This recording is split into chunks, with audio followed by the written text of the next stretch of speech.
The Tom Woods Show, episode 1653. Prepare to set fire to the index card of allowable opinion. Your daily dose of liberty education starts here. The Tom Woods Show. Folks, all your friends think they know what went wrong in 2008, why there was deregulation, and we need more skulls cracked by the state to prevent that kind of crisis from ever happening again. Well, this is entirely false, and you can build up your ammunition against it by reading my free ebook, The Deregulation Boogeyman, over at regulationmyths.com. Hi, everybody. Tom Woods here. Jeff Herbener's back with us. Jeff is the chairman of the Department of Economics at Grove City College, which, by the way, houses the papers of Ludwig von Mises and hosts the annual Austrian Student Scholars Conference, which, by the way, gives away cash prizes to the top 3 papers, and they are indeed called the Thomas E. Woods Prizes. I don't know what to tell you, but that is exactly what they're called. Anyway, let's get back to our topic. Jeff Herbener has created a brand new course for us at libertyclassroom.com, and this is a course on American economic history that's going to take us through about 1860 through 1921. So 1861, let's say, to 1921.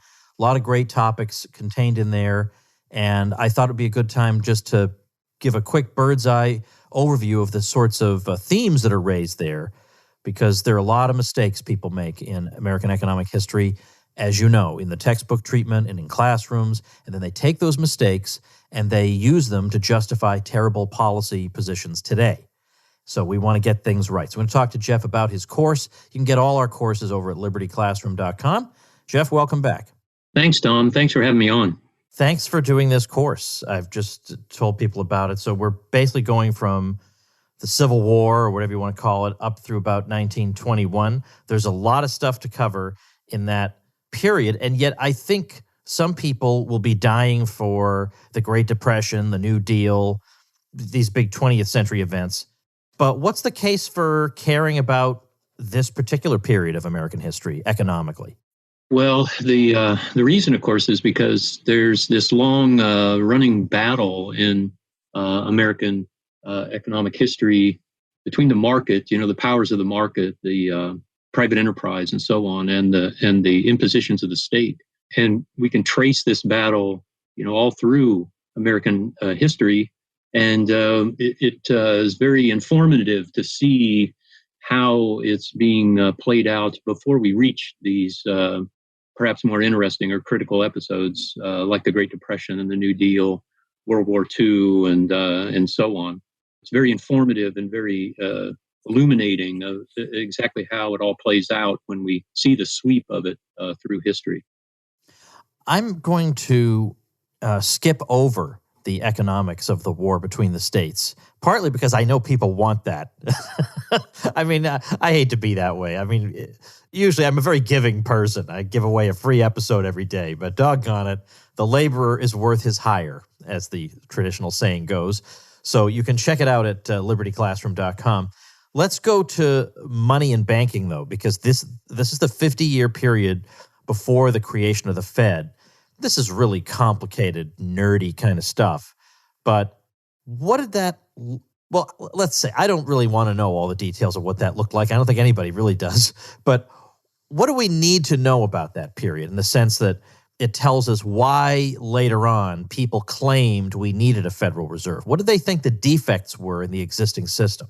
Yeah, that's right. So the basic defect that they anticipated right before the movement to the Fed was what was called the lack of elasticity of the currency. So it didn't expand sufficiently to extend booms. And then when the bust came, of course, it contracted, and there was no effective mechanism institutionally to prevent that. Although they did attempt to do this with clearinghouses and bank agreements and so on.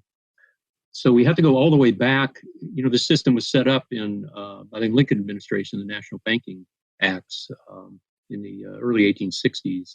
So we have to go all the way back really to those impositions and others that were made by the Lincoln administration during the war to see how this all moves forward and then plays out.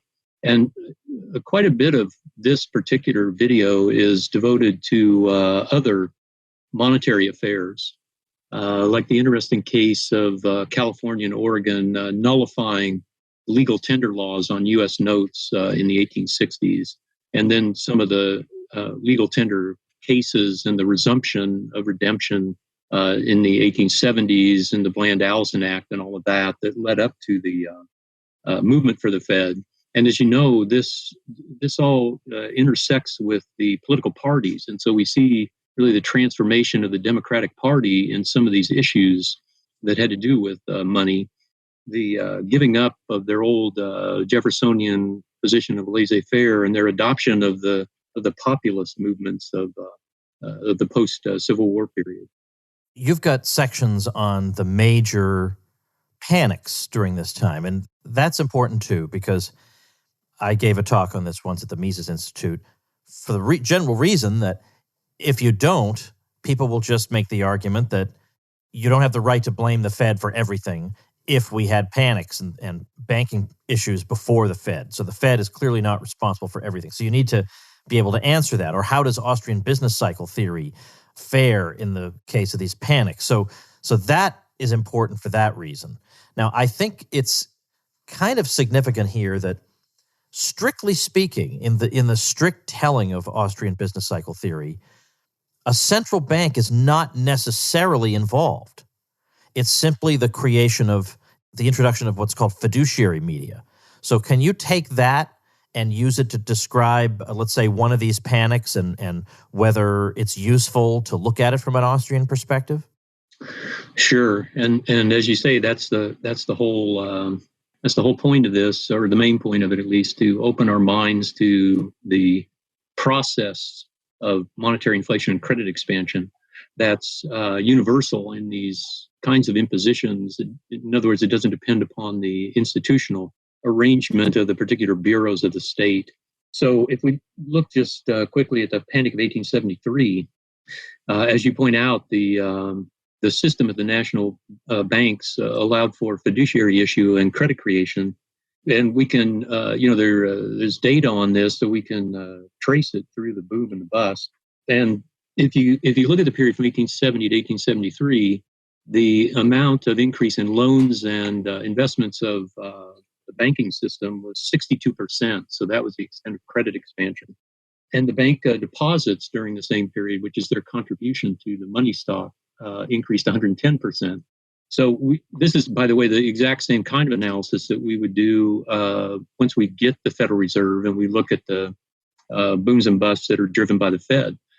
Because what counts, as you stated already, is the extent of credit creation that's undertaken by the fractional reserve system of banks. And what these institutional arrangements do over the course of American economic history is centralize that political structure. Can you, by the way, define the term fiduciary media? I realize that I'm talking inside baseball here. Right. So fiduciary media is anytime a bank or some other financial institution has issued money substitutes like checking account balances in excess of the money that they hold for redemption against those claims. So any excess, anytime there's an excess issue, we call that fiduciary media. Okay. Oh, I should say, I guess the reason this is important, of course, is because banks issue fiduciary media by extending loans. And so they don't have to intermediate these loans. They don't have to borrow the money, in other words, from savers. They can just write loan balances into their customers' account, creating credit by issuing these account balances. And the problem with that, I haven't talked about Austrian business cycle theory in a long time on the show, so maybe we can flesh this out a bit. Why is that a big deal? Why does that matter? Why should that concern us? Yeah, it concerns us because what happens is that, as we say in the theory, this leads to a change in the direction of investment projects that causes the whole structure of production, from extracting raw materials down through the intermediate capital goods production to the production of consumer goods, to lengthen out. And the reason this is problematic is because in order for that lengthening out of the capital structure to be sustainable, it has to be consistent with people's time preferences. And so this is the whole problem that's set in motion, the whole self-reversing nature of the boom, and the problem that's set in motion by monetary inflation and credit expansion. You have a talk on fiscal policy, 1865 to 1913. This seems like another world, the America between 1865 and 1913. My initial thought would be, I can't imagine fiscal policy could be that interesting in those years. So how would you, in a nutshell, summarize what's going on? Yeah, this is really taking place under the push and pull between the Republicans and the Democrats, and it's a movement toward higher and higher tariffs, more protectionist impulses in tariffs, and then the raising of certain internal revenues that create budget surpluses in the 1880s. And the reaction to this, very interesting, is the Democrats want to cut taxes and the Republicans want to increase expenditures. And so you get this kind of compromise that moves through the 1880s. But the the tax cuts of the 1880s have an effect on the way in which the panics, those minor panics play out in 1884 and 1890. Also, the income tax is instituted in 1894 by the Republicans, and it is declared unconstitutional. And so we get this battle of different ways of trying to manipulate legislation to allow the income tax to pass muster, which eventually happens with the corporate income tax in 1909. So I guess the basic thrust of this is the history of how we get the modern financial system of the federal government that relies heavily on the income tax. You also have material on the rise of the regulatory state. This is, of course, an important period for that. You've got a talk on labor and employment. So I wonder maybe we could say something about that. It does seem to me, as I recall this material from the distant past in which I used to teach it, that in real terms, wages generally rose during this period. I don't think, for all the stories we read in our textbooks about labor unions' struggles with capital, that Americans were particularly heavily unionized during this period. Certainly not nearly as much as Europeans were, and yet they did see fairly steadily rising wages. Is that an accurate summary? It is. And another interesting thing about this to me that I tried to bring out was that there wasn't anything particularly distinguishable between wages of farm workers and non-farm workers.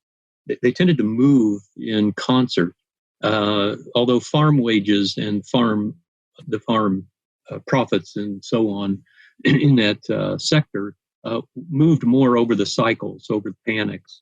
But the basic movement was in wages was very similar. Let's say in the 1860s, both non-farm and farm wages went up about 40%. But in the 1860s, that is from 1870s, from 1870 to 1880, they fell 25%. Then went up 20% in the 1880s, and then just modestly up in the 1890s. So you see variation as well, and that's one of the things that I tried to do throughout these two courses, and then in the next one is to disaggregate the data. So instead of looking just at the aggregate statistics, to disaggregate and to see the nuances as things move forward. But you're quite right. This period was a period of fairly significant economic progress. I've been holding off because I want to get through the other material first and make people wait for it. But World War I is obviously the major episode of this time. I mean, I suppose the U.S. Civil War is also important, but World War I involves so many countries. And you have a lesson in this course on the economics of the First World War. Now, I suppose this is primarily an issue of how the war is financed, but there are surely other aspects to this as well, maybe trade flows or whatever. But how is the economics of World War I related to the well-being of the American people in terms of their material welfare? Right, and that's the issue too that comes up in World War II as well. And the answer is the government in both of the federal government in both of these world wars commandeered a fairly sizable portion of the productive resources in society, and went through a transformation, right, to change the employment patterns and the machinery that was used in the factories and so on and so forth for war production. This, of course, meant the destruction of the capital value of these resources, and then the sort of interruption of labor services that happened when workers were drawn into these war production areas. And so really World War I is the precursor to the big show in World War II. But in both cases, there was this lost episode of productive activity. It was much more, of course, long-lasting in World War II. And then the other thing that happened was there were a lot of legacies that occurred because of World War I that increased federal government power over economic affairs, and then, of course, led to the subsequent impositions of these enhanced powers that we see in the rest of the 20th century. Now I want to skip to the thing that I've really been waiting for the whole time, because as you know, I'm somewhat invested in this topic, and that is the Depression of 1920 to 21. So I've done a little stuff on this, and then, doggone it, that Keynesian guy, Daniel Kuhn, I think. Yeah, he came back and tried to respond to me, and then Patrick Newman responded to him. So I've just kind of, at this point, I'm retired. Patrick Newman's a young whippersnapper. He's done it. And I know you've done some work on this where you've gone back and looked very specifically at what Fed policy was. And Joseph Schumpeter later said, speaking of this particular episode in history, that this episode shows you all you need to know. I mean, I'm paraphrasing him, about how the system rejuvenates itself without outside interference, that it just picks back up again. You don't need a new deal. So what's the situation of 1920 to 21, and why would it surprise people today? Yeah. Oh boy. Well, what happened again? If you look in the details and disaggregate things to see what's going on and who's doing what, you find out that this laissez-faire position, first on the part of the Harding administration, then Coolidge, on the fiscal side, was part of the overall Republican platform in the 1920 election. They had dedicated themselves to reducing taxes from the war levels, and they did. They dramatically reduced taxes all the way from 1920 to 1925, just pretty much straight through that period. There was something like fiscal expenditures, I think, were 60%, cut 60%, and the seats maybe 40 or 45%. But more interesting than that, and more controversial, was the policy of the Fed. And here, the history of it is that in this period before the Bank Act of 1935, the Federal Reserve really was a decentralized central bank, where each of the 12 Federal Reserve district banks could set their own monetary policy in their region or their district. And they did. And so there was not a uniform policy. There was coalitions had to be built, and the coalition that was built that set policy of the Fed in 1920 was by Benjamin Strong, who was president of the New York District Bank, and his coalition desired to engage in an intentional monetary deflation.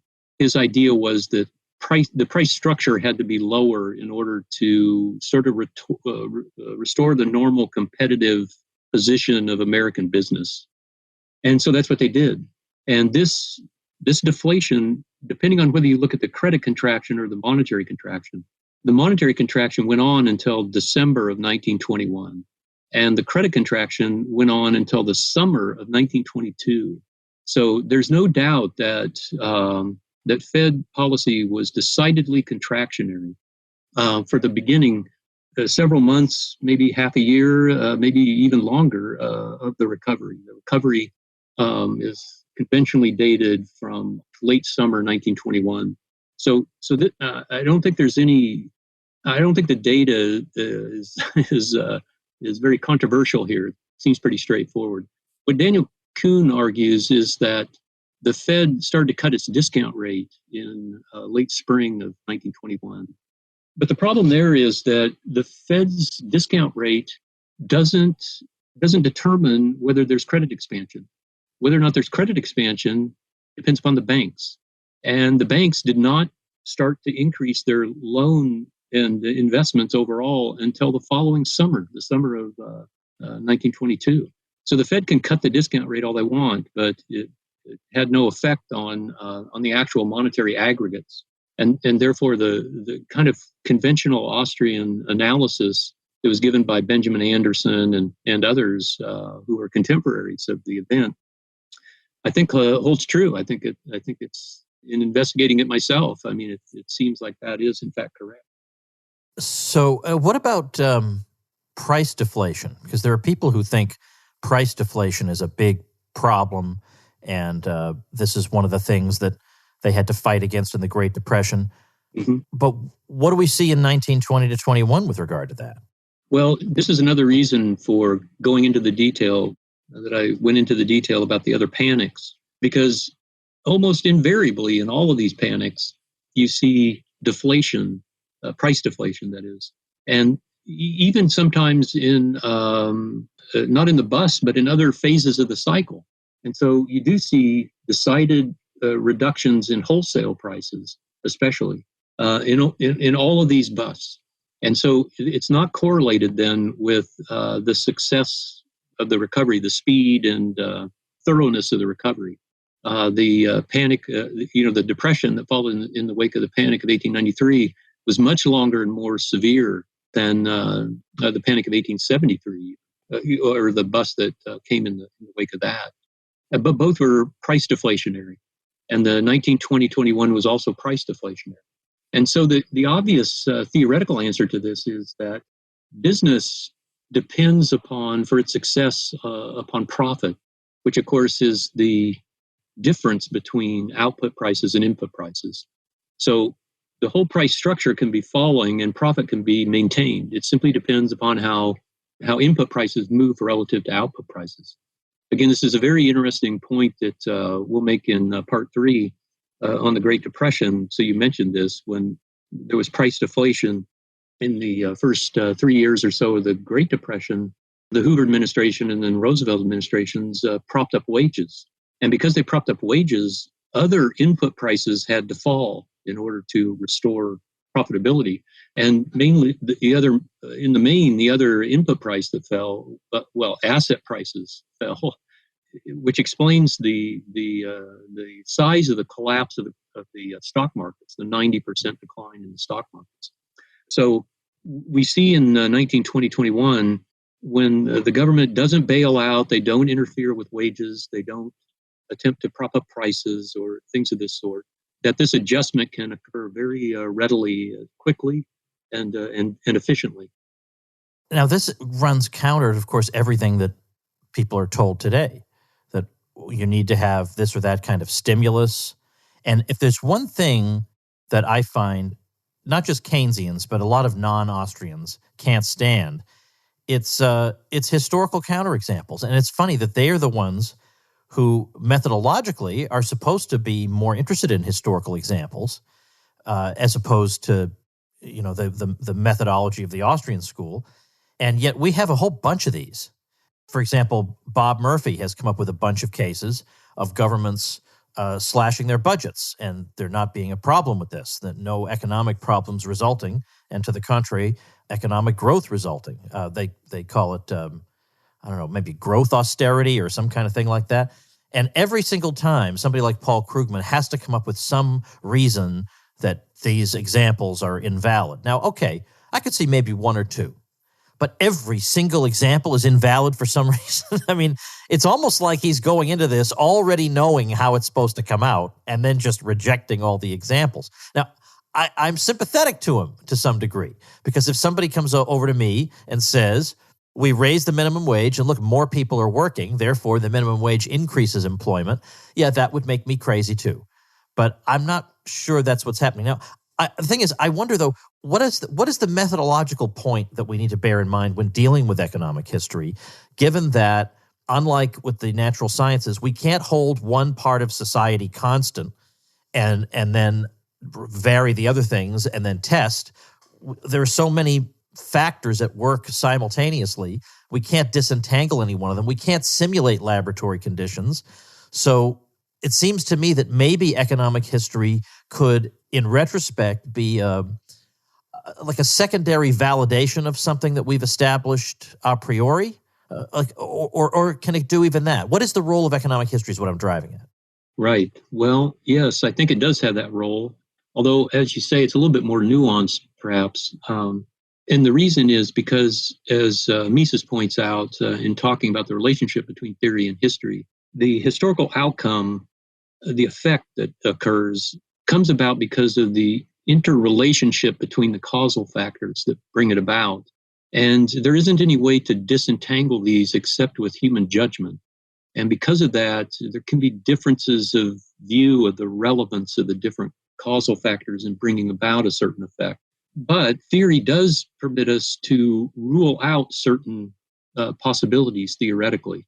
And so it is theory can do that definitively.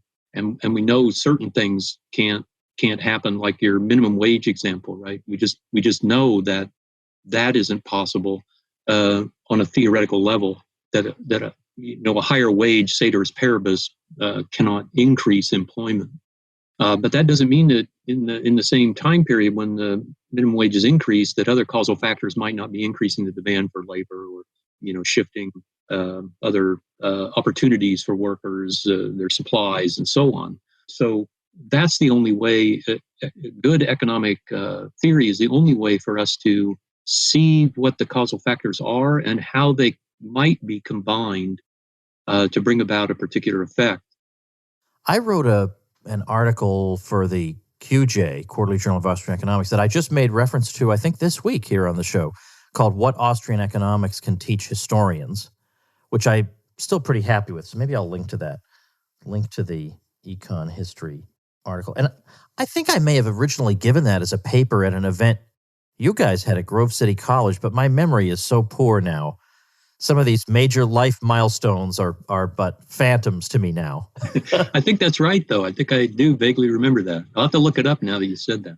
Yeah, I don't. Sorry, I can't remember. I mean, it's not to say I haven't cherished every moment I've spent with you over the years, Jeff. I have. Same here, Tom. I appreciate that. Well, listen, we are going to keep our fingers crossed that the Mises University summer program will still go on, if somewhat smaller than usual, because, of course, it's going to be tricky for some Europeans to get to the U.S. and all that. But doggone it, I want to see some of our events just carry forward, as normal to the extent possible. So I look forward to seeing you there. In the meantime, I want to urge people to check out the Herbener courses. This is the second of two on American economic history, but there are other ones too. Jeff did an introduction to Austrian economics for us. He did one where we took the best-selling economics college textbook of all time, and Jeff went through and critiqued it chapter by chapter from an Austrian perspective. Really great stuff. That's all available at libertyclassroom.com. You can get a coupon there at libertyclassroom.com/coupons. And Jeff, as I say, let's keep our fingers crossed, hoping to see you in July. Absolutely. That'll be great. All right, folks, before I let you go for your homework assignment, which is to go sign up for libertyclassroom.com, I want to tell you about probably the most unusual website I have ever promoted on the Tom Woods Show. This is also created by a Tom Woods Show listener, and it is called pottyperfection.com. All right, what could this be about? It's pretty much what you think it is. This is let's say a humorous and engaging account of the numerous and surprising health transformations of Johnny Lee, which started by fostering a healthy gut. I think you need to read it for yourself. You need to go to pottyperfection.com and read what's on that start page, that initial page you get to.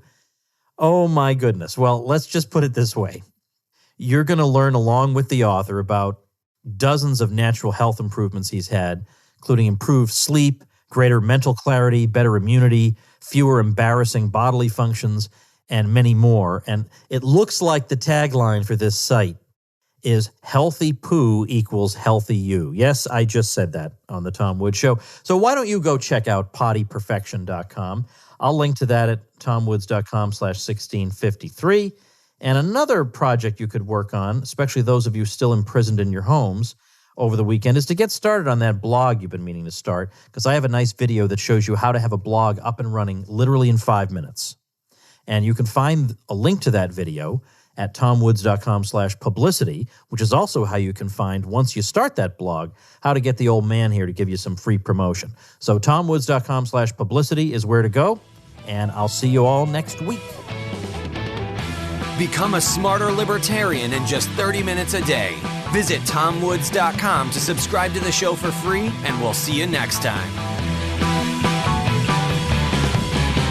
Like the sound of the Tom Woods Show? My audio production is provided by Podsworth Media. Check them out at podsworth.com.